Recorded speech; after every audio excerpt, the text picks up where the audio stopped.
Train निकल गई और प्लेटफॉर्म बहुत हद तक खाली हो गया। सुमी को लगा कि एक बंधन के खुल जाने से उसकी जिंदगी की पोटली खुलकर बिखर रही है। वह एकाएक निरुद्देश, निरुपाय और निराश्रित हो आई। रेल गुजर जाने के बाद भी वह वहीं रुकी रह गई। वह 2 बार प्लेटफॉर्म के अंतिम सिरे तक होकर आ चुकी थी। घर जैसी किसी भावना का सिरा ही उसकी पकड़ में नहीं आ रहा है। यूं लग रहा है उसे जैसे वह बिना किसी तैयारी के युद्ध में ढकेली गई है। आदत की लकड़ी के तड़ाक से टुकड़े हो चुके हैं और एक आकारहीन खुरदरा सा सिरा निकल आया है। मेधा के बिना उसकी आत्मा सूनी हो आई थी। मेधा, उसकी बेटी। पति के असमय दिवंगत हो जाने से उसके जीवन में मेधा के सिवा अब कुछ न रह गया था। वह प्लेटफॉर्म पर बहुत देर तक बैठी रही, गुमसुम सी। मुंबई जाने वाली ट्रेन से निकल जाने के बाद स्टेशन की भीड़ छंट चुकी थी। इक्का दुक्का यात्री के अलावा ठेले वाले, रेलवे के स्टाफ के लोगों के साथ बड़ा और खुला सा स्टेशन और ज्यादा खुल गया था। पता नहीं वह कितनी देर तक वहां बैठी रही और वहीं रहती यदि लीना का फोन उसे नहीं आता तो। लीना लीना सुमी के बुटीक की मैनेजर है। पूछ रही है कि वह कब तक पहुंच रही है। सुमन ने कह दिया कि वह नहीं आ रही है और लीना चाहे तो वह भी घर चली जाए। पर वह घर पहुंची तो 6:45 बज रहे थे। मधु खाना बना रही थी। मधु बरसों से उसके साथ है, उसकी गृहस्थी संभालती हुई। बेटाइम उसे देखकर उससे रहा नहीं गया और पूछ ही बैठी, आज जल्दी? हाँ, बहुत थके से स्वर में उसने उत्तर दिया। मधु अचानक मृदु हो आई, पास आ गई और कंधे पर हाथ रखकर पूछा, उदास हो?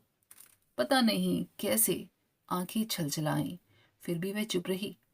चाय पियोगी? बनाऊं? उसने पूछा। सुमी ने गर्दन हिलाकर हाँ कह दिया और अंदर चली गई। जब वह हाथ मुंह धोकर फिर किचन में पहुंची तब तक मधु चाय बना चुकी थी। सुमी चाय का कप लेकर ड्राइंग रूम की तरफ खिड़की पर आ बैठी। गहरी और सांस भरी। एहसास का एक टुकड़ा न जाने कहां से उड़कर आ बैठा। जीवन में पहली बार उसे अर्थहीनता का एहसास होने लगा। अपना होना इतना बेवजह तो उसे तब भी नहीं लगा था जब मनहर चले गए थे। क्या दूसरों के लिए जीते जीते मैं इतनी आदी हो गई हूं कि अपने लिए जीना ही भूल गई हूं? क्या मेरा वजूद मेरे किसी रिश्ते, किसी बंधन से बंधा है? क्या मैं सारे रिश्तों का बेहतर ढंग से निभाते निभाते खुद से अपने ही रिश्ते को भुला बैठी हूं? मैं जो पहले पत्नी और फिर मां के खांचों में तरल होकर उतरी, अपने लिए ठोस हो बैठी हूं।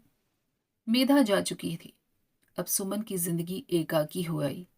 यूं दोनों के बीच किसी तरह की कोई निर्भरता नहीं थी, फिर भी साथ रहने का सहारा तो था ही। ना जाने कब से, शायद तब से जब मेधा 10 साल की थी। 15 साल गुजर गए मेधा के साथ। बस मेधा और वह, उन दोनों के बीच किसी की गुंजाइश ही कहाँ थी? सोच रही थी सुमी, लेकिन अचानक निरंतरता गुम हो गई। एक कतरा उदासी पसर गई। उसकी जिंदगी में किसी की गुंजाइश नहीं रही। पर मेधा की जिंदगी में? क्या मेधा की जिंदगी में भी किसी की गुंजाइश नहीं रही? सोचकर और उदास हो आई सुमी। उसे आज किसी की जरूरत नहीं है। क्या कभी भी नहीं थी? उसे अचानक मुंबई में टेक्सटाइल डिजाइनिंग की वर्कशॉप में मिले सुहेल की याद आ गई। वह अपने आप से पूछ रही है कि आखिर इतने सालों में उसने क्या पाया। हाँ, सच ही तो है, उसने कभी पाने और खोने का हिसाब ही नहीं किया। क्या कभी भी उसे किसी की भी जरूरत नहीं लगी, या फिर उसने सायास इस सोच से खुद को बचा कर रखा? सोचते सोचते झरझर आंखों से आंसू बहने लगे। उसे पता ही नहीं चला कि कब मधु आकर खड़ी हो गई। समय लगेगा थोड़ा, फिर सब ठीक हो जाएगा, थोड़ा सब्र तो रखो, मधु सुमी को समझाने लगी। 6 महीने को ही तो गई है मेधा, वापस आ जाएगी। सुमी ने उसकी तरफ देखा। वह थोड़ी देर यूं ही असमंजस में खड़ी रही। फिर सुमी ने कह दिया कि जा, घर चली जा, कल जल्दी आना, नाश्ता भी बनाना है। मधु चली गई। थोड़ी देर बाद सुमी उठी, नहाई और टीवी देखने लगी। लेकिन अनमनापन बना ही रहा। उसके बाद बड़ी मुश्किल से बहुत देर के बाद आखिरकार उसे नींद आ ही गई। सुबह मेधा के फोन से सुमी की नींद खुली। उसकी आवाज सिक्के की तरह खनक रही थी। क्यों ना हो, आखिर कंपनी ने इतने लोगों के होते हुए उस जैसी जूनियर को हमारे का ट्रेनिंग में जाने का मौका दिया था। बहुत कोशिश करने के बाद भी उसकी उदासी आवाज में उतर आई और मेधा ने उसको तुरंत पकड़ भी लिया। क्यों ना हो, आखिर बेटी जो है, मामा 6 महीने की ही तो बात है, पता भी नहीं चलेंगे कि कैसे गुजर जाएंगे। आप नाहक परेशान हो रही हो। खाना खाकर सुमन अपनी बुटीक चली गई। बहुत सारा काम रुका पड़ा था, उसे निपटाने में शाम हो गई। कब शाम हुई ये भी पता ही नहीं चला, लेकिन आजकल घर जाने के नाम से ही उसे खौफ सा आ जाता है। इसलिए और भी देर तक काम करती रही, अपने आप को काम में उलझाए रखा। लेकिन घर तो आखिरकार कभी ना कभी जाना ही होता है। उसे जरा फुर्सत हुई कि वह अपनी पूरी जिंदगी का हिसाब करने में उलझती और आखिर में इस नतीजे पर पहुंचती कि वह ठगी गई है खुद से ही। उसने कभी भी खुद की तरफ देखा ही नहीं, खुद को महत्व ही नहीं दिया। कभी वह अपने पास बैठी ही नहीं। नहीं जाना कि उसे खुद से क्या चाहिए, क्या खो रही है और क्या पा सकती है। ना कभी मन से कुछ पूछा और ना ही कभी तन की जरूरतों और मांगों पर ही गौर किया। 13 बरस तक अपने फटे दुपट्टे को इस सलीके से संभाला कि किसी का भी इस तरफ ध्यान नहीं गया। पति के साथ ना होने पर भी बेटी को कैसे अच्छे से पालना है, बस यही किया रात दिन। और आज वे अकेली ही अपने सवालों से जूझ रही है, उलझ रही है। इन दिनों उसे लगने लगा है कि उसका होना बेकार हो गया। उसने अपने लिए कुछ नहीं किया।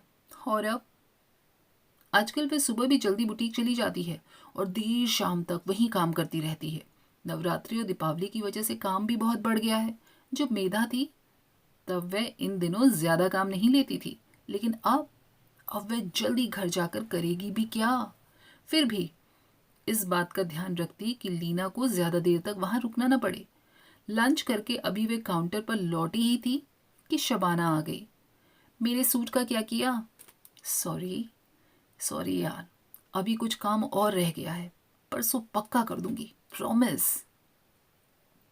शबाना ने कुछ और कपड़े देखे, कुछ खरीदे और जाते जाते गांधी हॉल में लगी बोंजाई की प्रदर्शनी में मिलने की बात कही और निकल गई।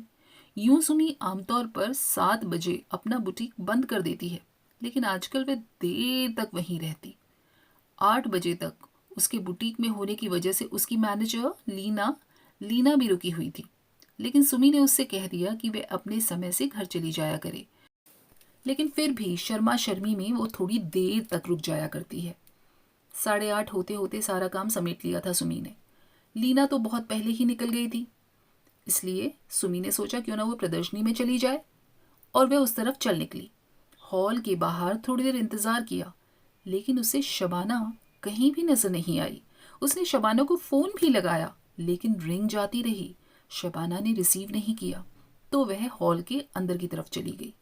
बड़े से स्वागत द्वार से अंदर घुसते ही चारों ओर से कनात से घिरा एक बड़ा सा खुला मैदान आ गया। कनात के सहारे सहारे बोंजाई की प्रदर्शनी लगी हुई थी।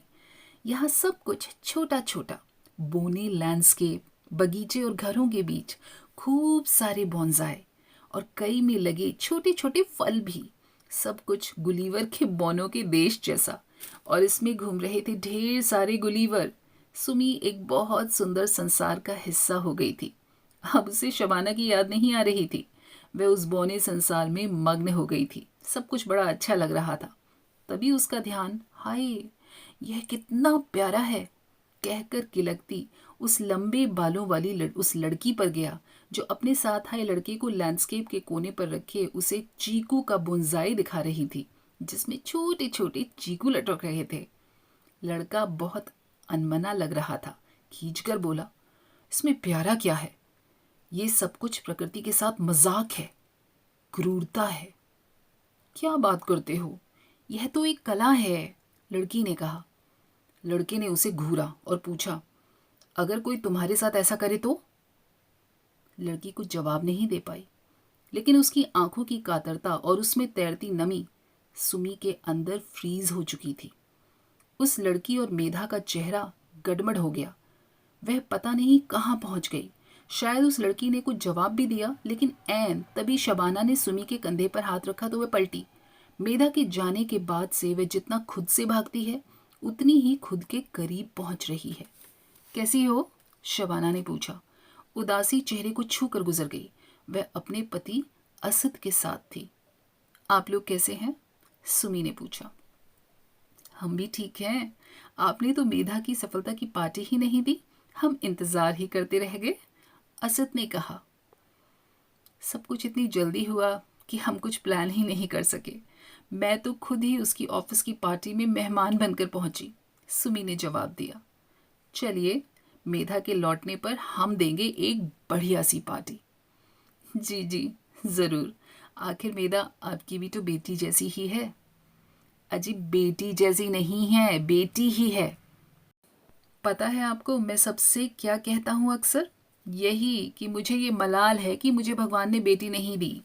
मैं चाहता रहा कि मुझे भी मेधा जैसी प्यारी और संस्कारवान बेटी हो। उसने आपकी तपस्या सार्थक कर दी। बात तो अच्छे लगने की थी असद ने, लेकिन पता नहीं क्यों सुमी कुछ अनमनी हो गई। कुछ टूटा, कुछ चुभा। फिर से मेधा और उस लड़की का चेहरा गड़बड़ हो उभरा। सुमी पकड़ नहीं पाई कि ये क्या है। क्या उसने अपनी खुशी के लिए मेधा को बुंजाई बनाकर रखा हुआ है, या मेधा की खुशियों के लिए खुद बुंजाई बनकर रह गई है? प्रदर्शनी के आखिरी सिरे पर एक लैंडस्केप में बहुत सारे बुंजाई थे। सुमी की नज़र बरगद के बुंजाई पर टिकी, मगर वे विक्रय के लिए नहीं थे, केवल प्रदर्शनी के लिए रखे हुए थे। यह जानकर वह मायूस हो गई। उसने नारंगी के फल लगे बोनसाई को खरीद लिया और घर चली आई। ड्राइंग रूम के टीवी के पास वाले कॉर्नर टेबल पर सुमी ने बोनसाई को सजा दिया, देखा और खुद ही मुग्ध हो गई। नवरात्रि आने वाली है और सुमी के बुटीक पर काम का बोझ पड़ने लगा है। ऐसे में अब जल्दी करने वालों का काम लेने में वह थोड़ी सावधानी बरत रही है। शबाना फिर से कुछ शलवारें, कमीज आदि सिलवाने के लिए लेकर आई तो सुमी को कहना पड़ा कि तुम्हारा काम अब दीपावली के बाद ही करके दूंगी। बहुत दिनों के बाद सुरजीत आई थी अपनी ननद के साथ। दोनों को ही कपड़े बनवाने थे और दोनों ही घोड़े पर सवार होकर आई थी। करवा चौथ पर पहनने के लिए मोतियों के काम का सूट और इसी काम का भारी भारी सा दुपट्टा। सुमी सोचने लगी कि अभी नवरात्रि के काम ही पूरे नहीं हुए हैं, फिर दिवाली के काम की बारी आ जाएगी, पर इन दोनों को तो दिवाली से भी पहले चाहिए। कैसे होगा इतनी जल्दी ये सब कुछ? इसी सोच में जब उसने अपनी डायरी देखी तो पता चला कि सुरजीत उसके सामने आ खड़ी हुई। प्लीज़ आंटी, इस बार करवा चौथ पर इनके हस्बैंड लेने आ रहे हैं पूरे 10 साल बाद। उसके लिए ये खास दिन होगा। क्या वह इतने साल से लगातार करवा चौथ कर रही है? एक बेकार का सवाल सुमी ने सुरजीत से किया और तुरंत उसे समझ में आ गया कि यह बहुत बेतुका सवाल है। कुछ उसके अंदर भी चुभा, खटका। उसे पहली बार उस लड़की की आंखों में तैरी नमी और अपनी बेचैनी की वजह समझ में आई और वह और भी ज्यादा बेचैन हो गई। फिर सब गड़बड़ होने लगा। सिमरन, वह लड़की, मेधा, खुद सिमी और वह बोंजाई। उसकी आंखों के आगे अंधेरा छाने लगा। ठंडे पसीने का रेला सिर से कान के पीछे उतर आया। उसके बाद तो लगातार काम में दिन निकल जाता, लेकिन रातें अजीब बेचैनी से होने लगी थी। कभी भी नींद उखड़ जाती, कभी घबराहट होने लगती। पता नहीं क्या और कितना महसूस होता। इस बीच दशहरा आया तो लीना ने उसे बताया कि कल तो बुटीक बंद रहेगा, कारीगर भी नहीं आने वाले हैं। लो, यह सहारा भी छिन गया। अब त्योहार का अकेले क्या करूं? दशहरे से पहले वाली रात उसने देर तक टीवी देखा। शहर में जगह जगह होने वाले गरबे का लाइव देखती रही। कितना उत्साह, उल्लास, उन्मुक्तता थी। प्रकृति तो हमें यही खिलंदड़पन देती है, लेकिन हम उसका क्या करते हैं? इस दुनिया को सजाने के लिए हम अपनी और अपनों की बलि देते हैं, छांटते रहते हैं खुद को, और फिर से सुमी अवसाद की तरफ बढ़ने लगी। क्या किया मैंने खुद के साथ? मेरी माँ जो खुद बोनसाई थी, मुझे भी बोनसाई बना दिया, और मैंने मौका रहते अपने निरंतर बौने होते रहने को नहीं देखा और ना ही रोका। फिर मेधा, नहीं, वह नहीं, उसे नहीं होने दूंगी। बस आंखें झरने लगी, रहा नहीं गया और फोन लगा दिया। मेधा की हलो सुनते ही उसने खुद को नियंत्रण कर लिया। गला रुंध गया। बेटा, फिर आवाज़ डूब गई। मामा, क्या हुआ? मुझे माफ़ कर देना बेटा, बहुत मुश्किल से वह बोल पाई। लेकिन क्या हुआ है मामा? कुछ तो बताओ।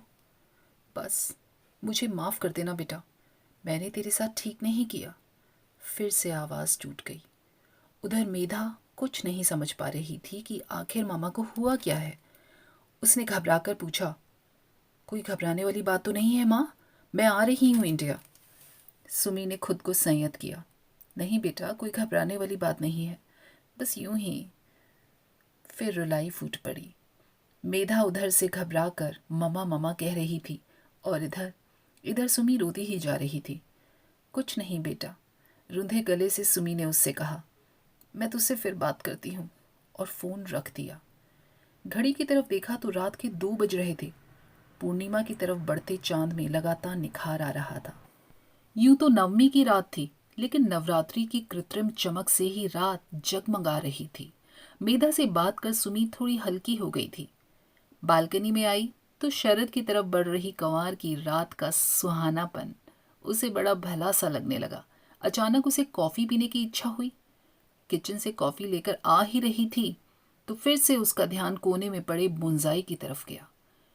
प्याले को वहीं टेबल पर रख दिया और बोनसाई का पॉट उठाया और बालकनी से उसे नीचे फेंक दिया। धड़ाम की आवाज होने से गहरी नींद में सो रहा वॉचमैन हड़बड़ाकर अपनी लाठी लिए दौड़ा। कौन है? कौन है साला?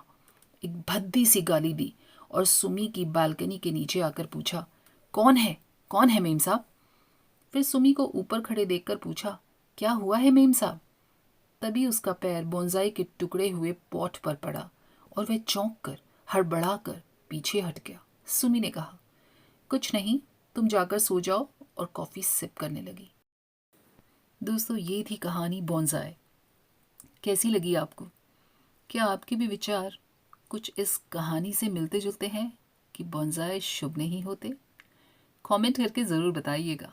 फिर मिलेंगे अगली बार ऐसी ही खूबसूरत दिल छू जाने वाली कहानियों के साथ।